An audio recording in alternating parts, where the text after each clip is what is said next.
কিছু দিন এমন যায় না রাতে ইচ্ছে করে না তারপরও রাখতে হয়। আসসালামু আলাইকুম। আমার ক্ষেত্রেও আজকে কিছুটা ওরকমই ঘটেছে। তা আজকে আমি ভেবেছিলাম রান্নাবান্না করব না, রাতে ডিম ভাজি করে ডাল দিয়ে খেয়ে ফেলবো। কিন্তু হাজব্যান্ড বাজারে গিয়েছিল, হাতে গরু মাংস নিয়ে ফিরে আসলো আর বলল যে এটা এখনই রান্না করো, রাতে খাবো। তা আমার আর কি করা, আমি লেগে গেলাম প্রিপারেশনে। তো প্রথমে আমি মাংসগুলোকে ভালো করে ধুয়ে নিয়েছি। এরপরে আমি একে একে গুঁড়া মশলা আর বাটা মশলা দিয়ে এখানে আমি টমেটো কেচাপ দিচ্ছি। নর্মালি আমি রান্নার মধ্যে টমেটো কেচাপটা দিই না, এটা হাজব্যান্ডের ফরমায়েশে যেহেতু রান্না করছি তার ফরমায়েশে টমেটো কেচাপটাও দিলাম। এরপর পরিমাণ মতো লবণ দিয়েছি এখানে পরিমাণ মতো তেল। এরপর এটাকে ভালো করে মেখে নিচ্ছি। এমনভাবে মাখতে হবে যাতে মশলাটা সুন্দর করে মাংসের গায়ে গায়ে লেগে যায়। ওই যে বলে না, অর্ধেক মাখাতেই রান্না হয়ে যায়, ঠিক ওইভাবে মাখতে হবে। তো যাই হোক, এখন আমি এটাকে চুলায় বসিয়ে দিব। এমন একটা সময় ছিল যখন আমি গরু মাংস রান্না করতে খুবই ভয় পেতাম, মানে মেজারমেন্ট বুঝতাম না। আর বললেও আমার কাছে মানে মনে হতো যে আমি রান্না করলে হয়তো বা মজা হবে না। তো যাই হোক, এখন হাতে অনেকটাই দক্ষতা এসেছে, রান্না করতে করতে অভ্যাস হয়েছে।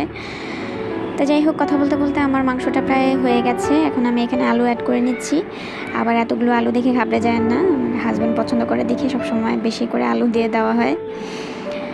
তো যাই হোক, এখানে আমি পরিমাণ মতো পানি দিয়ে এটাকে সেদ্ধ হতে রেখে দেবো। এই মাংস হতে হতে আমার প্রায় রাত 11:30 বেজে গিয়েছিল, তাই আর কোনো ক্লিপ নেওয়া হয় নাই। এরপর আমি ঘুমিয়ে গিয়েছিলাম। এটা হচ্ছে পরদিন সকালের ভিডিও। এখানে আমি নানের জন্য খামির মেখে রেখেছিলাম ফজরের সময় উঠেই। তারপর একটা লম্বা ঘুম দিয়ে ওঠার পর দেখলাম যে আমার নানের খামিরটা বেশ সুন্দর করে ফুলেছে। তা এখন আমি রুটিগুলো সুন্দর করে বেলে নিচ্ছি। রুটি বেলা হয়ে গেলে আমি পাশে চুলায় তাওয়া বসিয়ে দিয়েছি গরম হওয়ার জন্য। তাওয়া যখন গরম হয়ে যাবে তখন আমি নানটা বসিয়ে দেব চুলায়। যেহেতু আগের দিন রাতে গরু মাংস রান্না করেছিলাম, তাই ভাবলাম যে আজকে একটু নানই করি, সবসময় তো রুটি খাওয়াই হয়।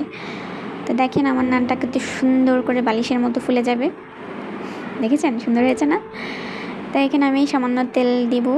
আমার ছোট বেবি আছে, ও আবার ঘুম থেকে এখনও উঠেনি, দেখা যাবে ও উঠতে উঠতে রুটি শক্ত হয়ে যেতে পারে। তো সেজন্য আমি একটু তেল দিয়ে ভাজবো যাতে অনেকক্ষণ রুটিটা সফট থাকে। তো একে একে আমি সমস্ত নানগুলো ভেজে নিচ্ছি।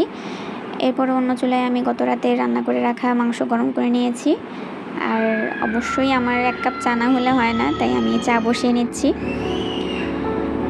আগে 2 বেলা করে চা খেতাম, এখন অনেকটা কমিয়ে দিয়েছি। এখন আমি সকালে 1 কাপ করে চা খাই, না খেলে আবার আমার মাথা ব্যথা শুরু হয়ে যায়। তো যাই হোক, আমার তো নাস্তার প্লেট আজকে রেডি। সব কিছু রেডি করে আমি বসে পড়লাম। আপনাদের কাছে ভিডিওটা কেমন লাগলো জানাবেন। ভিডিও ভালো লাগলে লাইক, কমেন্ট আর শেয়ার করতে ভুলবেন না। সবাই ভালো থাকবেন, সুস্থ থাকবেন। টাটা।